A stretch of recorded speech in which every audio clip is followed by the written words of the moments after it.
Hello, this is Nancy Juetten, and today is Monday, January 25th, and it's time for our live Learn More to Earn More conversation with an expert that I just happen to know very, very well. He happens to be my amazing husband, Steve Juetten, the certified financial planner. Say hi, Steve. Hello there. You know, I've had the occasion to work with so many amazing coaches, consultants, and experts in the 20 years that I've been in business. But I think sharing the pillow with you over these many years has taught me more about how to be a successful business owner than just about anyone else I've ever worked with. And when I thought about who could I bring on to talk about, I'm blushing here. Yeah. When I thought about who I could bring on to talk about the magic of a enrollment conversation and to succeed powerfully as a result, I thought of none other than you, because your track record in this regard is just beyond compare. Thank you. The other reason I wanted to bring you on is that in my work with speakers, experts, and authors who want to raise their voice and make their impact and make money every step of the way, I have noticed that quite a few of them, they may love to speak up, but they may have some shadows or hesitation around selling. And that hesitation that they have around selling could be standing in the way of their upside.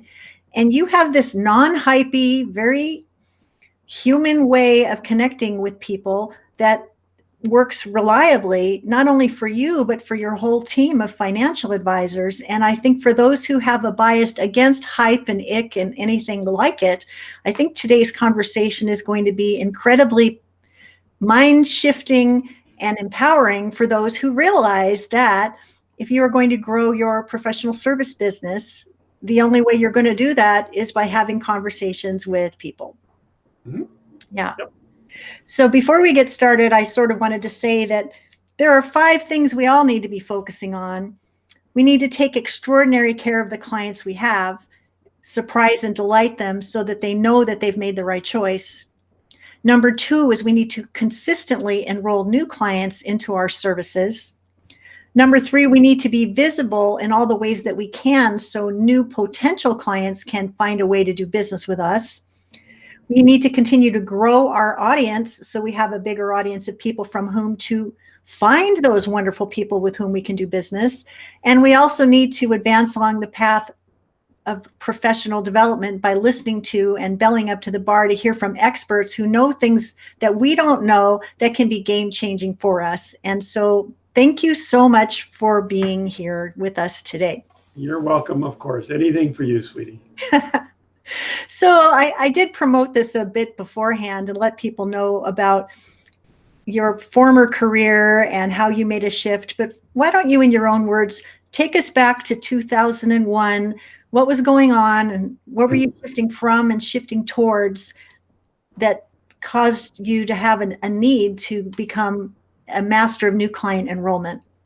Sure. So let me give you the brief outline and then fill in any spaces that you think I miss. I had just started my business in 2001 and I was shifting away from being a consultant, working for a large partnership and all that other kind of stuff. And I wanted to do my own business.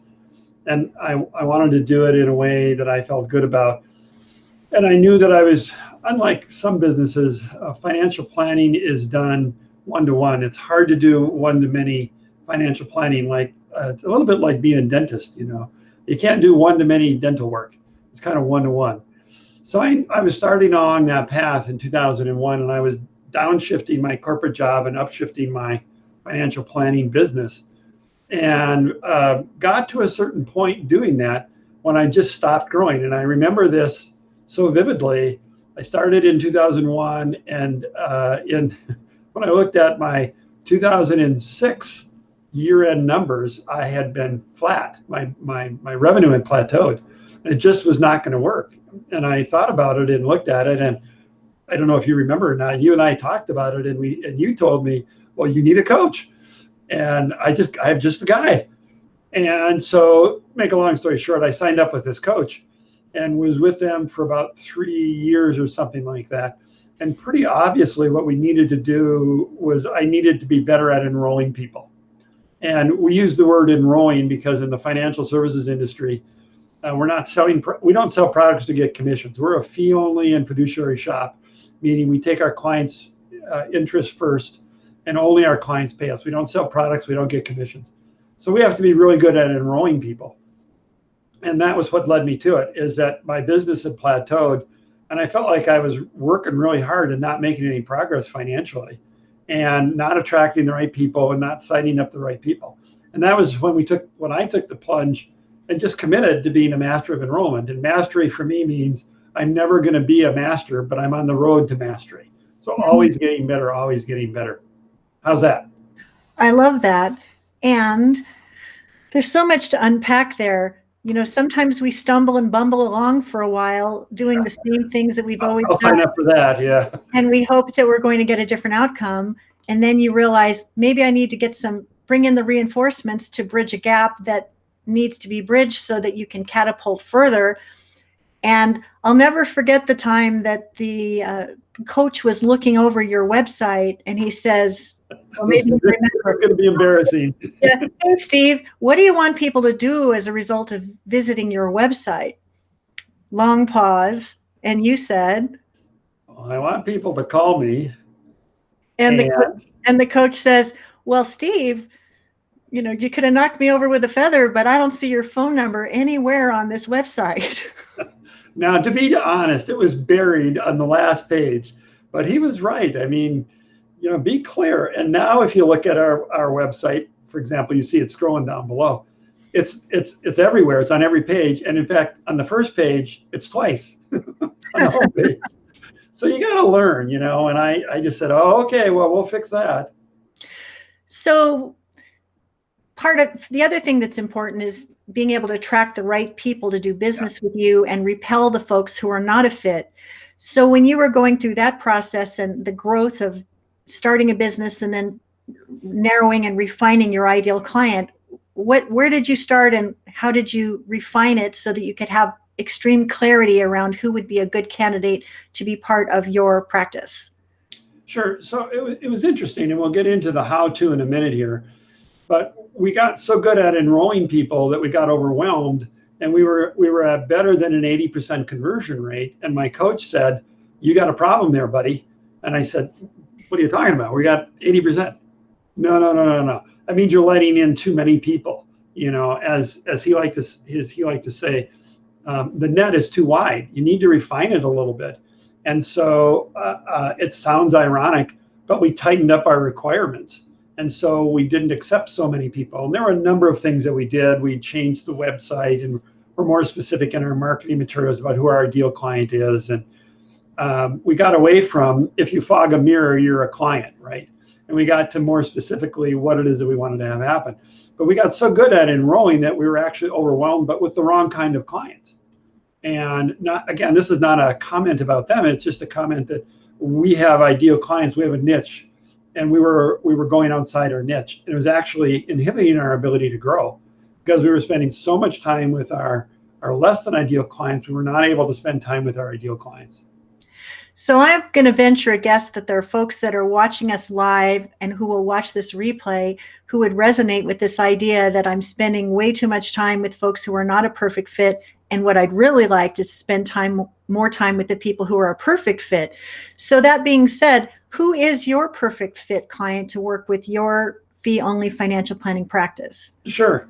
Thanks. And I'll be happy to do this quickly. So we made a strategic decision in July of last year to focus on a very narrow niche in our world. So we work only with people that are 5 to 10 years before retirement or in retirement. And that obviously that leaves out a large number of folks, but there's a variety of reasons for it. One of them being the demographics, the baby boomers and all that.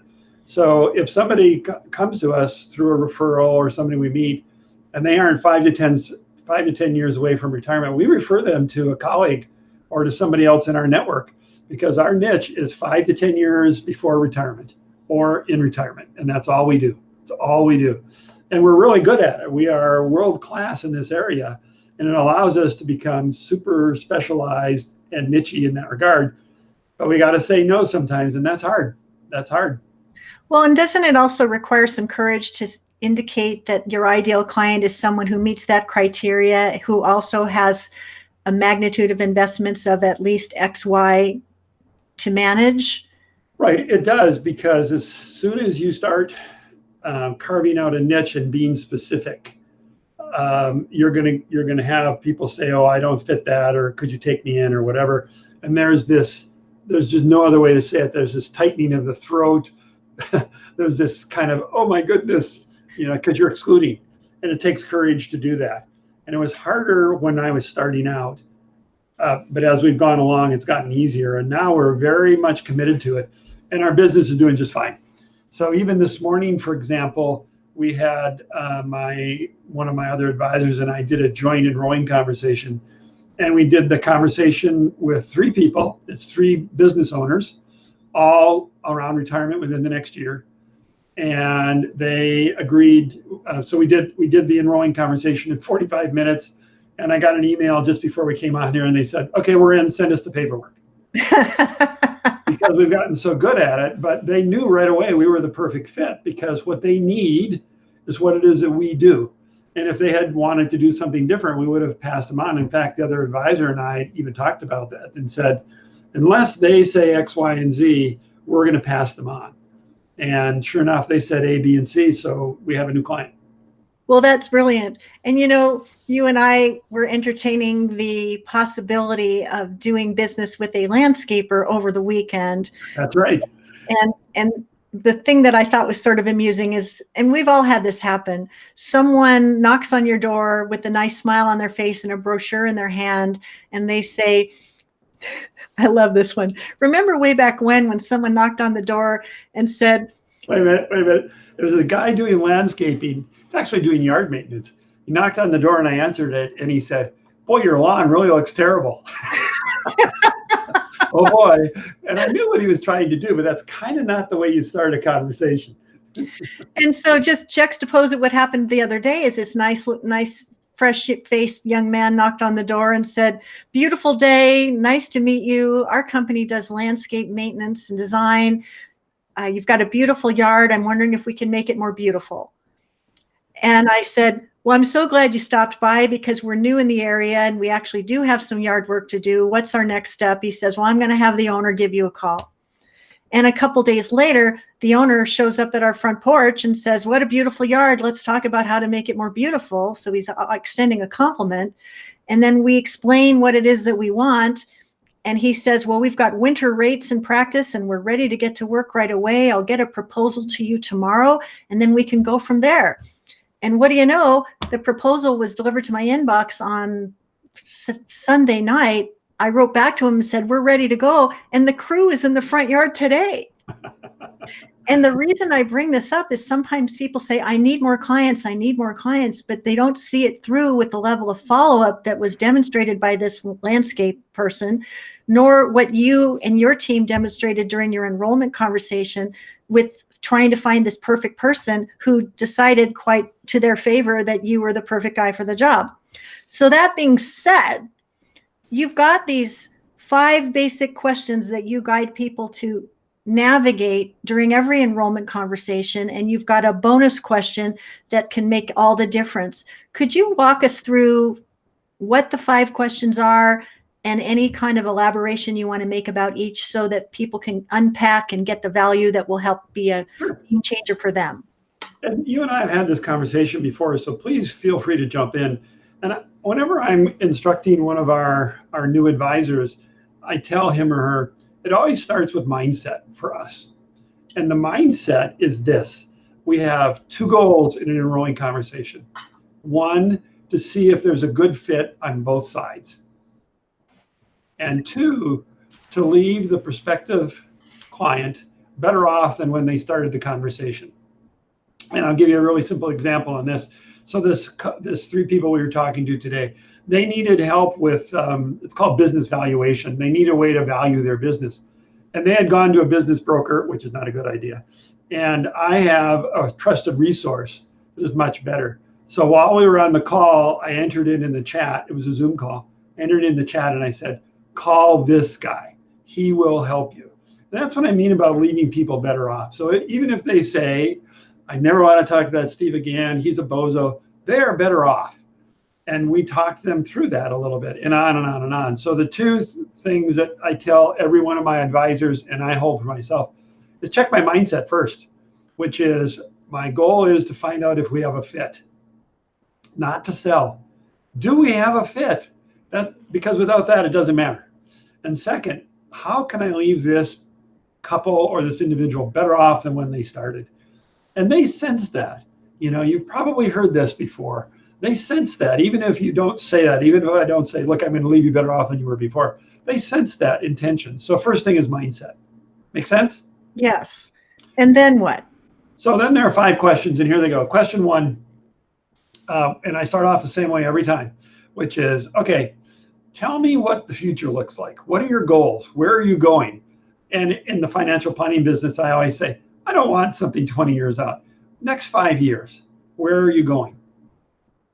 And they tell me, and I take notes. And this is an important point, is that when you're doing an enrolling conversation, I talk as little as possible. We've recorded these before, and I give feedback to my team. And the number one mistake they make is they talk too much. So when I ask a question, I just shut up. What's going to happen for you in the future? What's up? What are the goals? And that's it. And the client will fill in. Okay, and so you're gathering this information, you're listening actively, you're taking notes, and then question number 2 is? So where are you today?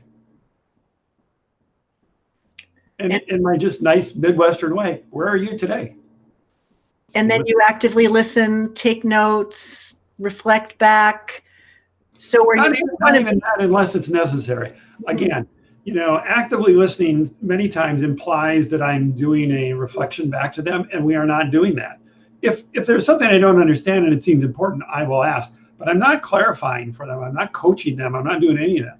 Point of this is for them to be seen, heard, and celebrated, and seen and heard. So that leads us to the 3rd question. And I say it just this way, which is, okay, I know where you're going. I know where you're at. What do you see as the challenges to get you from point A to point B? And then I shut up and listen. Nod my head a lot. Oh, okay. I hear you. Thanks very much. And then what happens? So then at that point, so by this time, we're all of like 15 minutes into a conversation, right? And then at that point, I say, and this one I learned from my wife, my beautiful, smart wife, I say, well, what have you tried before? And why is that important? It'll give you for me, now this is for me, okay. It'll give me an idea of the way that they manage their money. Have they turned it over to somebody else? Have they tried another advisor? Are they do-it-yourselfers? And this is key again in my business, because one of my rules is that it's your money, take responsibility for it. Sometimes somebody will say, my advisor told me to do X, Y, and Z and it didn't work. Well, automatically I will end the conversation there because they're revealing themselves. But more importantly, what it's telling me is what has not worked, because otherwise they wouldn't be sitting in front of me. Because if it's worked, then they wouldn't need me, would they? Well, and something that in my world with online marketing and training that I've started to tune into, when I ask someone, what have you tried?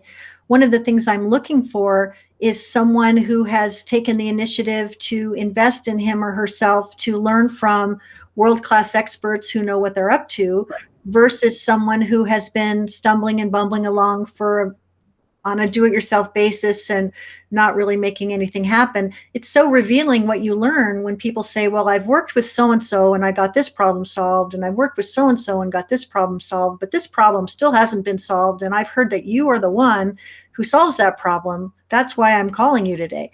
But it's interesting to find out what they've tried. And if they haven't yet been successful, or they haven't accomplished where they're going, there's still a gap that needs to be bridged. So then what do you say, Steve? Well, internally, remember, at this point, look at what I've learned, where they're going, where they're at, what do they see as the challenges, and what have they tried? And I'm internally processing this because it leads up to the next question. And sometimes I'm going to say, well, thank you very much. It sounds like you need A, B, and C, and we're not a good fit for you. I'll just tell you that right now. And that's important, because then I've not wasted any more of my time and I've not wasted any of their time. And I will tell them that. And inevitably, when you do that, they look aghast, like, oh my God. But assuming that it is a good fit from my end, right? Then I'll say, thanks very much. We've talked about where you're going. We know where you are. Talked about challenges. You've shared with me what you've tried before. How do you see us working together? And then what do they say? Well, let me just say the wording there is really important. How do you see us working together? And here's where you'll get a variety of things. They might say something to the effect of, I don't know. I don't know. I don't know if we can do this or not. I've learned. Or they might say, I need to know more about you. Okay, that helps me as well. Sometimes they'll say, my wife and I need to go away and talk about it, or my husband and I need to go away and talk about it. All we're doing at this point is getting information. I'm not selling them at all. Now, if they ask me more, tell me more, as our client this morning did, I've never worked with a financial advisor, tell me more about how you work. So I have in my mind a 1 to 2 minute overview of how we work. Many people have not worked with a financial advisor, so I'll tell them. My favorite way of doing it is to tell them that they're going on a journey, and think of us as guides. And we've been down that path many times before, but you have to be committed to taking the journey, and we're guides. Think of us as Sherpas. When I used to play golf, I'd say, think of me as your caddy. You know, I'm going to do the heavy lifting. I'm going to get you prepared to go.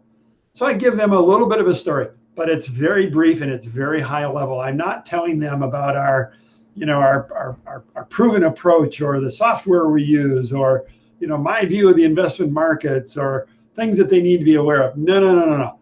They want to know they want to envision what it's going to be like to work with us. And so I give them that vision. And at that point, go ahead. You were going to say, Nance? Well, there's always this idea of that I'm curious about is like, how are you different from every other financial advisor that's out there? Do people ask that question?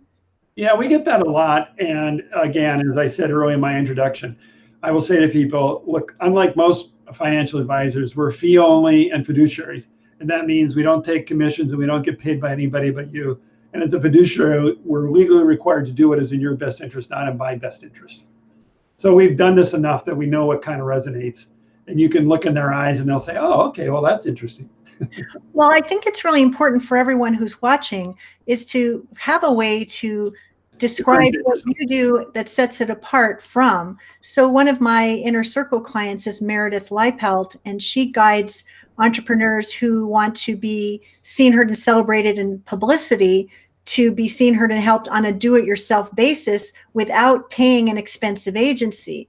So she's able to differentiate what she does compared to the next best alternative. So the person who's listening can say, oh, I know I want to get on lifestyle television. I know I want to be seen, heard, and celebrated in these powerful ways, but I know I don't want to pay an expensive agency. I'm willing to learn the ropes at the feet of an expert like Meredith. So that's exactly what I was looking for. And in your case, you're a fee-only fiduciary. You're not selling products or taking commissions. You're totally looking out for your clients. If that resonates with people, they know they found the right delivery method to get what they're looking for, right?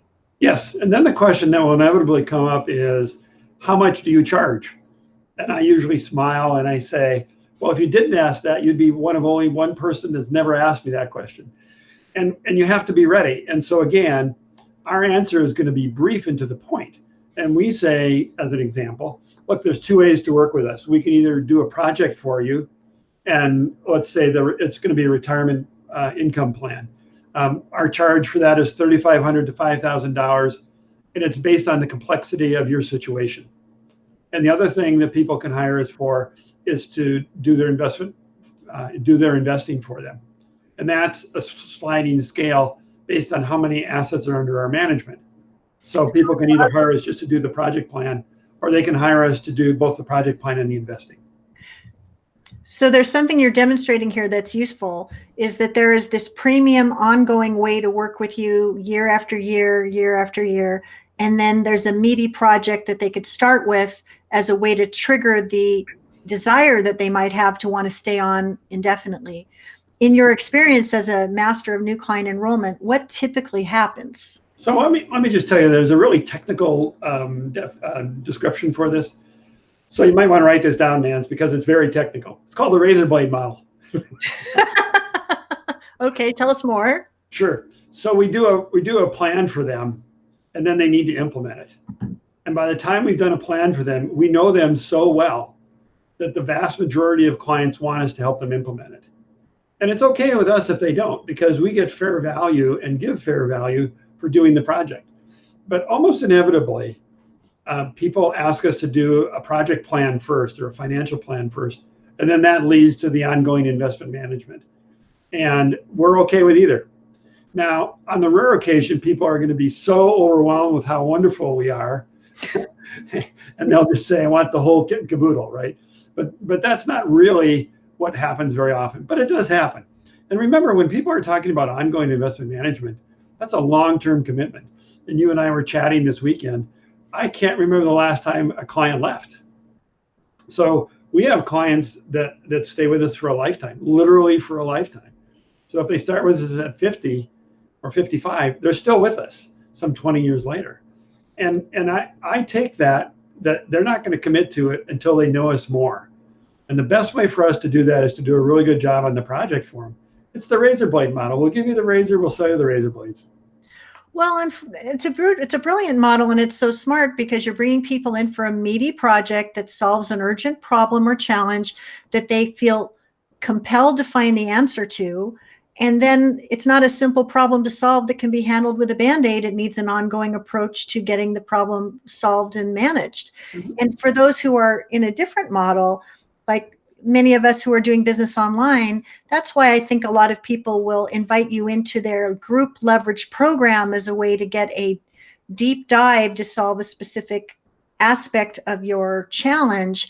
And then when you have the experience of working with that expert for a short hop period of time, there's typically a next step to take, in which case all the parties know if the fit is right and they want to journey forward together. And that's a beautiful thing. And in my business, people get involved in the Broadcast Your Brilliance Bootcamp to learn how to broadcast their brilliance over a 6-week period of time and get in the best shape of their lives to broadcast their brilliance systematically. And when they know they really want to go downtown, they've demonstrated that they're an action taker, that they get the results, that they want to make magic happen. And then I know that when they ask to be part of the inner circle, I already know who they are, and I know it's a yes, and they do too. So if you're listening, do you have a meaty way for people to get started with you where people could build that bridge of trust both ways so that the next step is an easy yes for everybody? And if you're lucky enough to be in a business like Steve is, where people not only come in one time, but they stay forever, what else do you got, and how can you keep them happy with extraordinary service, insights, et cetera, et cetera? So let me jump in there. Is it okay if I call you sweetie? Sure. So the enrolling experience is maybe the first time people have been heard. And that's why it's so powerful. It's a magic moment because I have heard them all the way through and they feel heard. And that is remarkable. And I just want to say this again and again and again. And in the coaching group that I was in, we had people that did everything. I mean, everything from being architects to zoologists and everything in between. And we all reported the same thing. There is a magic that occurs when you really listen to people and they know they have been heard around their issue, maybe for the first time. And notice in this enrolling conversation, I haven't provided any solutions. I've not coached them. I've not engaged them. Even if it's obvious to me, you need to stop doing and start doing and keep doing, I don't offer any of that. It's not what I get paid for. We're having an enrolling conversation. And so it goes back to what's the goal here? To see if we have a fit and to leave them better off than when they were before. And many times, simply articulating where they are, where they want to go, what their challenges are, is a revelation because they may not have ever thought of it before. And I just want to emphasize this part again. It is the transformative part of the business that is so much fun, that is so rewarding. And I cannot tell you how many times I've had tears. When I used to do this face to face, now everything is done virtually. But when I used to do it face to face, I kept the box of Kleenex right on the table because we would have people crying all the time. That relief of being heard for the first time, it's just wonderful. And I want to make sure that people understand this. From my perspective, the enrolling conversation is about that transformative part of the experience. And I just want to say this, okay? There is nobody more numbers oriented than me. I'm a financial planner, for God's sakes, right? But it's that transformative experience where I'm listening with my heart that I'm gaining trust. And that's the part, because we're all experts at doing something, right? And we want to show everybody in the world how great we are at it. It's not what people want to know in an enrolling conversation. They want to be heard. Beautiful. So you mentioned, let's see, we've got where are you going is question number 1. Question number 2 is where are you now? Question number 3 is what are the challenges to get from where you are to where you want to be? Question number 4 is what have you tried? And question number 5 is? How do you see us working together? And we kind of covered that. And then you said there was a bonus question. Okay. So this is a ninja tip. All right. Only people that dial into Nancy's Learn More to Earn More get to hear this. So here's something you can try. So after we've gone through all of that, and just before you're going to end, and I even do this, I even look at my watch and I say, thanks, Bob and Sally, or Sam and Susie. Really have enjoyed this. This has really been great. I just ask you one more question, if you don't mind. They say, sure. I say, so what do you see as the benefits of working with us? And again, now what do they say? What do you see as the benefits of working with us? Now they're telling you what they like about you. And they will say things to me like, okay, the value of a third party in the room because we don't always agree on stuff. Knowledge, because I don't know what it is that I'm doing. An opportunity to learn, an opportunity to take control of my money and my finances, a chance to have an insurance policy. I cannot tell you how many times I've been in an insurance policy. You know, if I pass away, then my spouse has got somebody to look after him, you know. And so the benefits part, and then when they do that, I usually go back and I say, okay, and I make sure if it's 2 people that both people say it, by the way. So, okay, I heard you, Susie, you said A, B, C, D, you know, more confidence, a third party, help me make good, smart decisions, stay on track, accountability. And then I would turn to Bob and I'd say, so Bob, what would you like to add to that? And you'd be surprised how often, and I'll repeat the question. So Bob, what do you see as the benefits of working with us? And many times there will be a long pause because Bob has been listening to Susie or Susie's been listening to Bob, and they'll put something else in. And all of a sudden the 2 of them are looking at each other like, boy, we really do need help. Look at all the benefits we're going to get by working. And for a small amount of money, we're going to get all these benefits. Wow. Confidence, relief, stress reduction, confidence going forward, answers to questions, you know, on and on and on. That's the powerful one. That's the secret bonus question. And I will tell you that if you do that, if you ask those 5 questions and have a good mindset about it, and then finish it off with the bonus question. And the bonus question, again, for people who are slow to take notes is? What do you see as the benefits of working with us? Bless you. And this is one of the things I've had to train my advisors to do so well, because we're so wrapped up in it.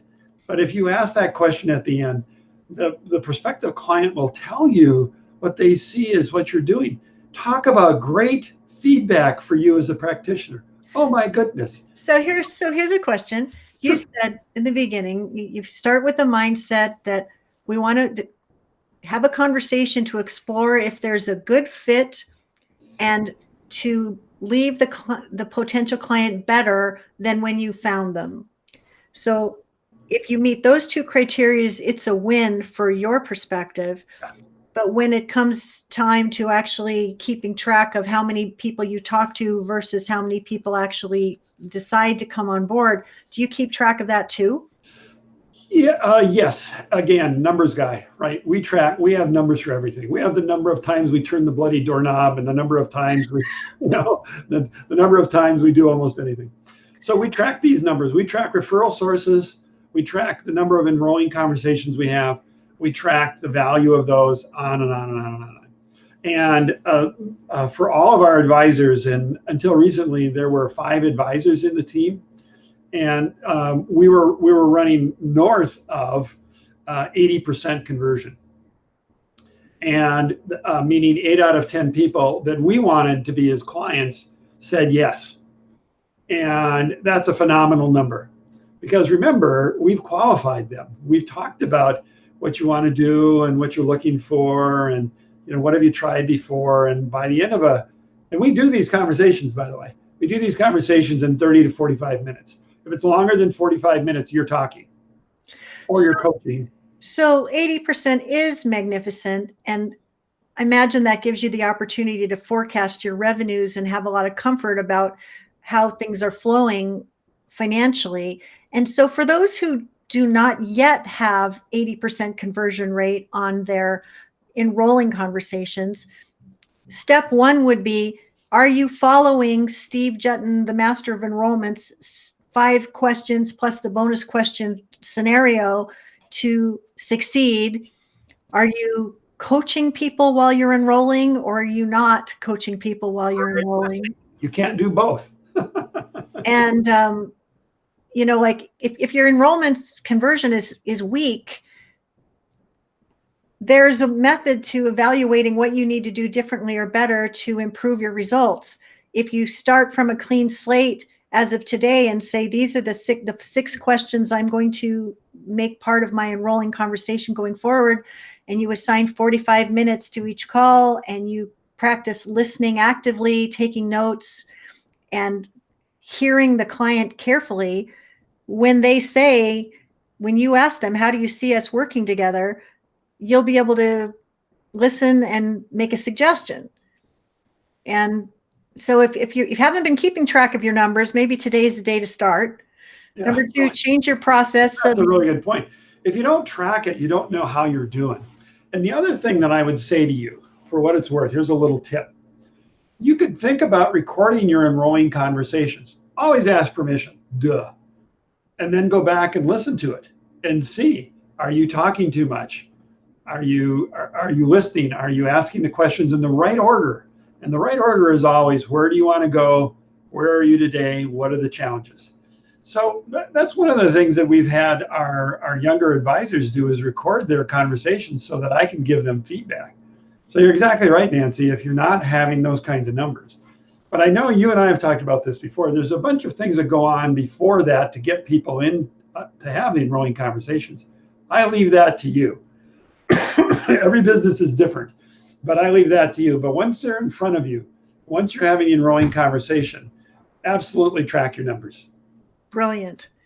Can you think of anything else you want to add to this? Of all the skills you've learned as a financial planner, as a marketer, as a leader of a team, as someone who has navigated all kinds of interesting challenges over the 20 some odd years you've been in business, where would you rank becoming a master of new client enrollment? As is it in among your top 5 skills that you would recommend others develop? Is it in your top 5, top 3? Is it your number 1 most important tool? What would you say to that? So you'll forgive me if I say that it's the second most important thing. Ask me what the most important thing is. And what would be the most important thing? Marry well.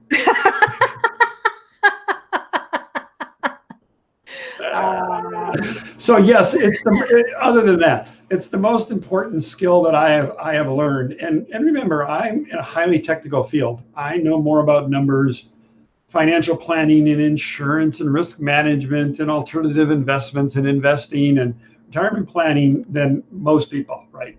I've been doing this a long time. I'm a certified financial planner. I've been doing it. But the skill of enrolling people from a business standpoint is the most critical. And when we're interviewing new advisors, that's one of the things I want to find out is, do I think that they're going to be able to do an enrolling conversation? because there's many types of advisors, right? There are those that are technically proficient, and that's fine. I can hire that. But what I want is an advisor that has the ability to learn and have that empathy and the ability to listen and adapt and be open to feedback, because nobody gets it right. I'll tell one real quick story here.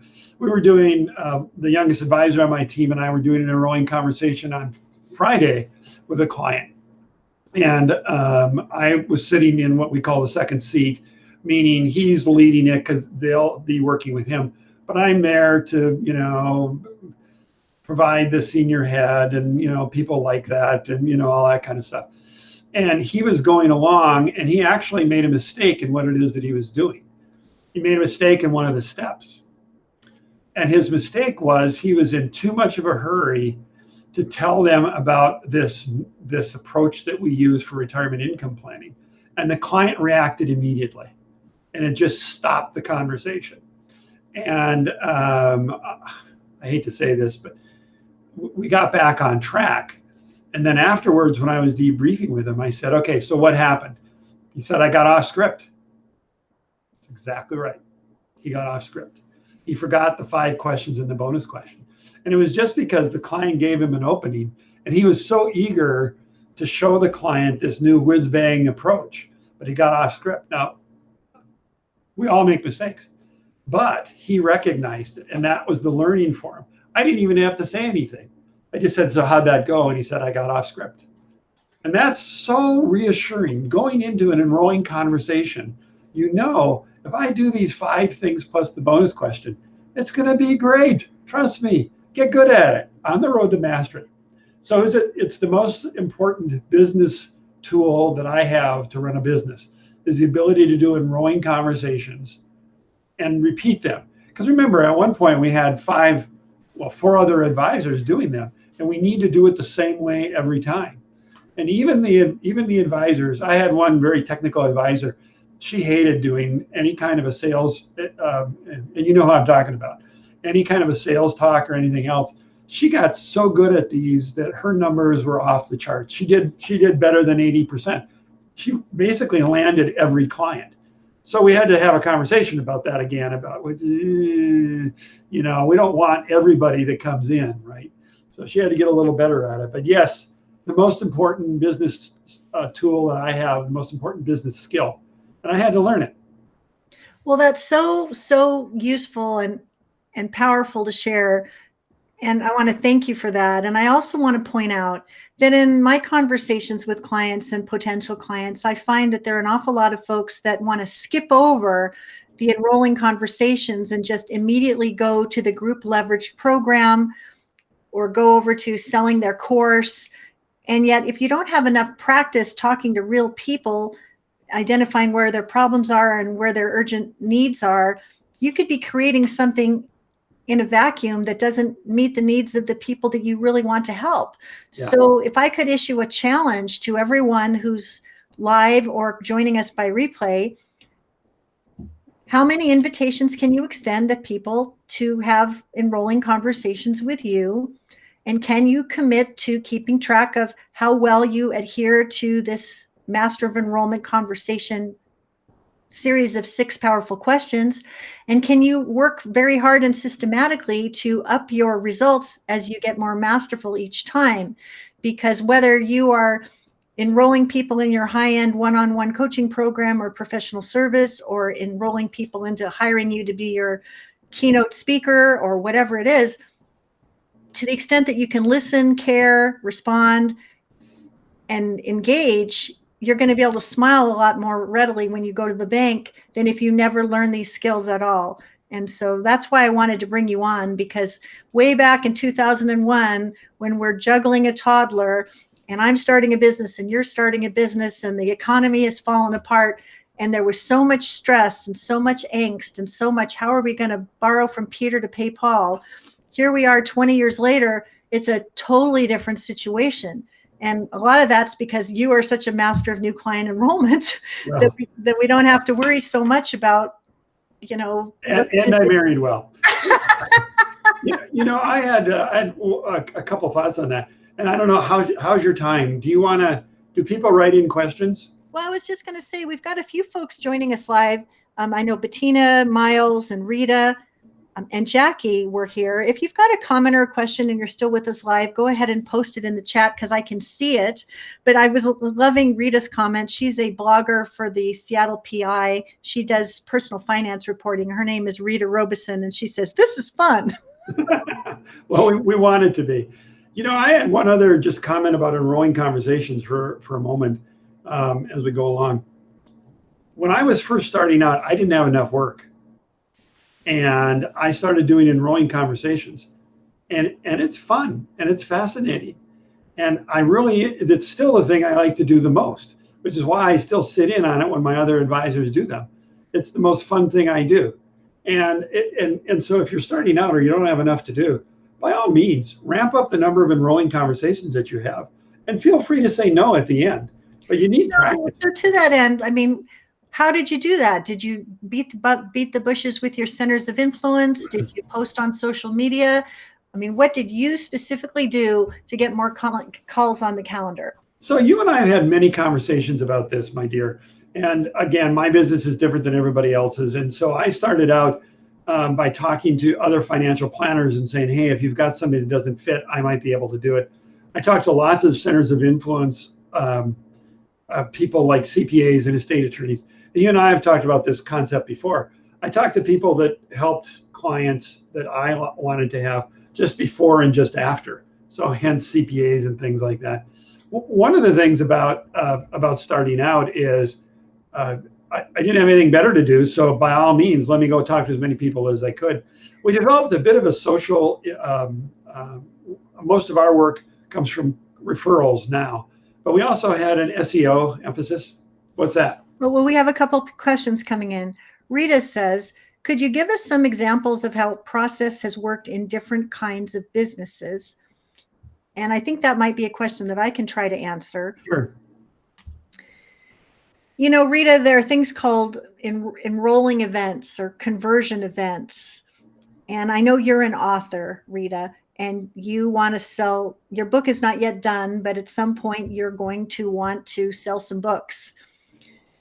In your case, you could do book signings at bookstores and invite people to, I mean, in your case, either they want your book or they don't because you've done a reading or it's solving a problem that they definitely have. But one of the things you could do as an author is you can say, thank you so much for being here to hear about the latest forthcoming book, the book that's just debuted that solves this problem. My fondest hope is that this becomes a book club collection for all the women who need to learn how to manage their money more readily. So today, I actually have a buy 3 special. And I'd love for you to buy one for yourself, one for your best friend, and one for the friend to come later. And so instead of selling one book, you're selling 3. And that would be a way for you to sell more books. What Bettina is saying here is what I like about enrollment is that the client enrolls, so there's almost no buyer's remorse. Steve, do you also find that to be the case for you? I agree, Bettina. That's a really good point, is that they've enrolled themselves. And so we don't have buyer's remorse. And that's, again, another reason why you say, what is the benefits? Because you want them to walk away with the benefits uppermost in their mind, right? We remember the first thing and the last thing in any conversation. And we want them to remember the benefits, which they've told you. So I agree. It certainly cuts down on the buyer's remorse. Just as an aside, I appreciate that so much.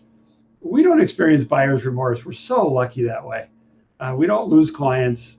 It's just we're so lucky, and I attribute most of that to choosing our clients carefully.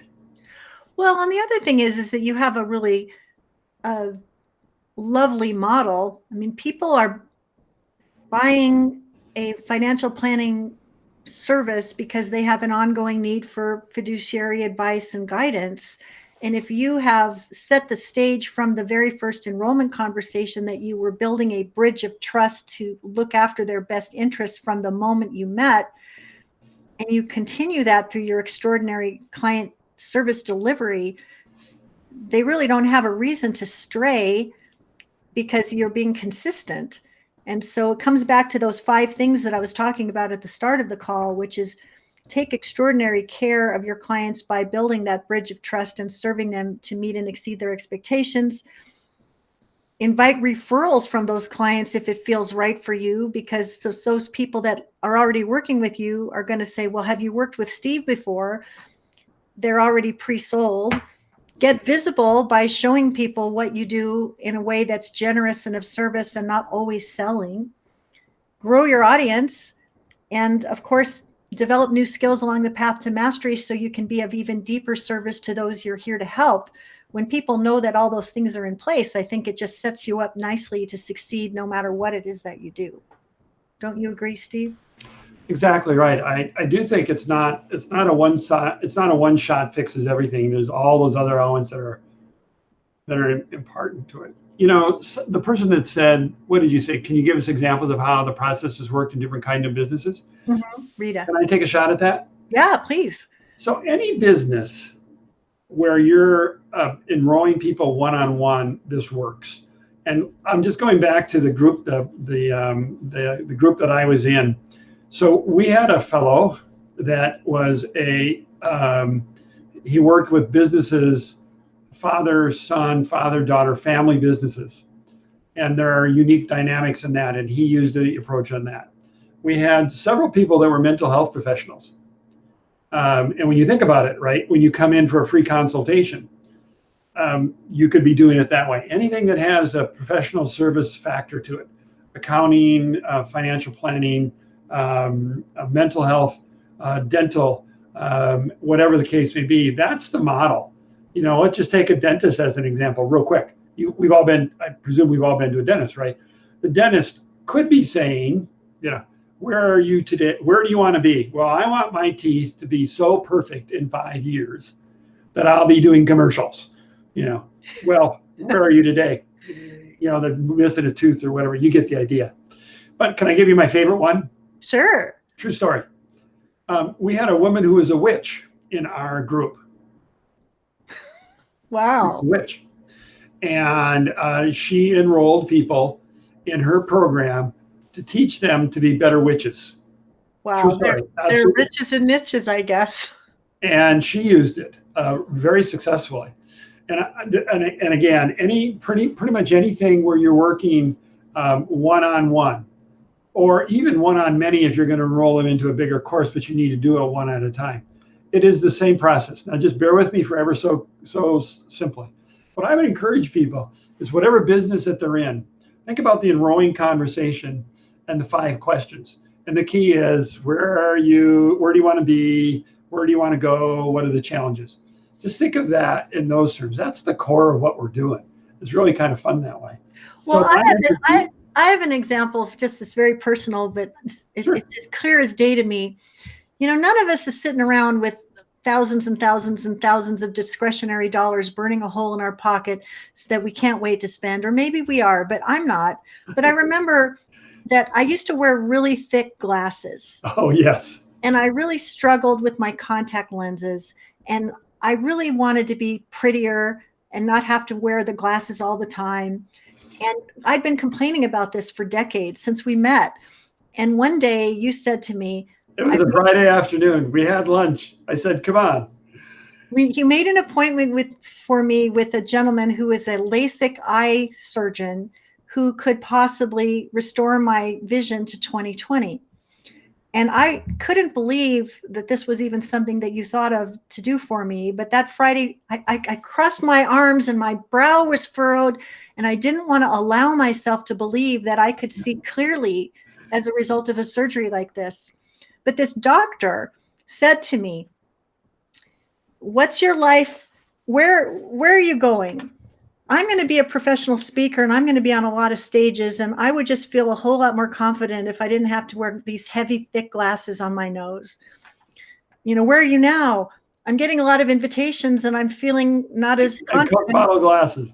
And he says, well, what are the challenges to get from where you want to go? I'm not sure I'm even a candidate for this surgery. I don't even want to get my hopes up about whether or not it's possible. What have you tried? I tried every kind of contact lens known to man, and it's never working for me.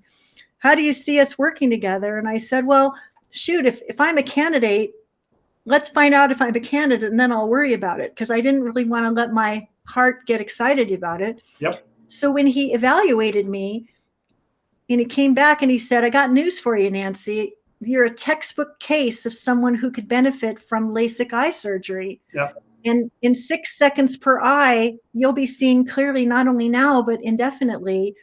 And I remember feeling tears well up because I couldn't believe that it was even a possibility. So then he says, I said, well, yeah, now I'm a great candidate, but what's my investment to do it? Like, if someone's asking the investment, they're interested, because the picture he painted for me of being able to go running without having to have windshield wipers on my glasses, and being able to ski or do all kinds of interesting things without having to. And so it was a meaningful amount of money that neither one of us had.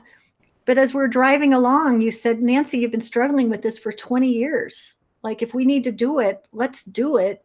And we found the money and we invested, and now I can go on stage virtually or otherwise without glasses on my nose. And I feel the transformation was something that I continue to experience every single day of my life. That's a brilliant example of it, dear. And I remember this now that you mention it. I remember it like it was yesterday. I know. That's exactly right. And he used the Enrolling Conversation and did it so masterfully, and you trusted him and you signed up right away and all those other kinds of things. And not only that, but you were so jealous that a few weeks later you decided to do it too. And this was money that neither one of us had, but it changed my life in such a profound way that you wanted to have what I was having. So when you have something that creates a transformation for your client that is so profound and lasting, can you find the courage, the conviction, the confidence, the clarity to listen to what your client wants and give them the belief that you could support them in accomplishing that? Because when that happens, that's where the magic is. And people are belling up to the bar to do business with you. And you could be 20 years later, as you are, Steve Juetten, a successful practice that is having the privilege to work with people and to guide them to an abundant retirement. So I'm sure the people who are meeting you now for the first time are thinking, boy, Nancy married well. If someone who is wanting to take another card and inquire about doing business with you, what would you have them do? Well, this isn't very complicated. Go to our website and read a little bit about us. And in there, we talk about who our ideal client is. And if you think you fit and want to have a conversation, there's at least 27 places where you can hit schedule a get acquainted appointment, and you'll get directed to me or one of my team. And we'll do a get acquainted session, no charge, of course. And you'll get to see an enrolling conversation in practice. And Bettina and Rita, thank you so much for engaging and asking questions during the call. If you have questions that come up, if you happen to be enjoying this by replay, please go ahead and post them, and Steve and I will circle back and address your questions and serve you to the best of our ability. Yep. As you know, I come on live every Monday at 1:00 to deliver and pour value to this group and serve you in bridging a gap that might be needed to be bridged so you can learn more to earn more. If you know that I am someone that you want to work with, I am happy to chat with you and see how I might support you in broadcasting your brilliance, raising your voice, and making your impact. If you would like a discovery session with me, go ahead and reach out at nancy@getknowngetpaid.com, and I will support you in getting that on the calendar. And if you happen to be seeing this video on YouTube and you have not yet joined the Raise Your Voice, Make Your Impact Facebook group, I hope you will run and not walk to getknowngetpaid.com/group. Answer the 3 questions that make sure that we are a fit to be in relationship together. And then you can be among the 1,653 members as of today who are actively engaging in this group and learning how to learn more, earn more, and smile all the way to the bank. So Steve Juetten, I can't thank you enough for being my love of my life and my very special guest today on Enrolling Conversations and Succeeding. Any parting words before we say farewell for now? Well, thank you for the opportunity to chat about a topic. Obviously, I care very, very much about. It's wonderful. You and I have these conversations all the time, and so this about different things, and this way everybody else can listen in and hear it. And by the way, I just wanted to repeat what you said, which is, look, if you have a question for me about the Enrolling Conversation, go ahead and ask Nancy, and she knows where I live, and we'll put an answer together for you. But I was happy to do it. Thanks for the opportunity. And this is so great. Jackie Jacobs says, thank you. This was great. And Rita says the same. She also adds, financial planners can really help people get out of debt and reach their goals. You both married well. Thank you. I think I'm the luckiest gal on earth to have found my true love partner. And, it's funny the way life works out. You show up for a job interview and, you get a life partner. And you get a life partner, and then you get to live happily ever after. And I just feel really blessed that I got to marry my best friend, and that you're so supportive of what it is that I'm up to. And I really love that we were able to talk about this, not from the standpoint of, let me teach you how to sell, but you're a non-hypey guy who's run a successful business for over 20 years with a process that is repeatable and reliable and relatable, and that will actually deliver the outcome that you want, which is more right fit clients that are made better through the process of having a conversation.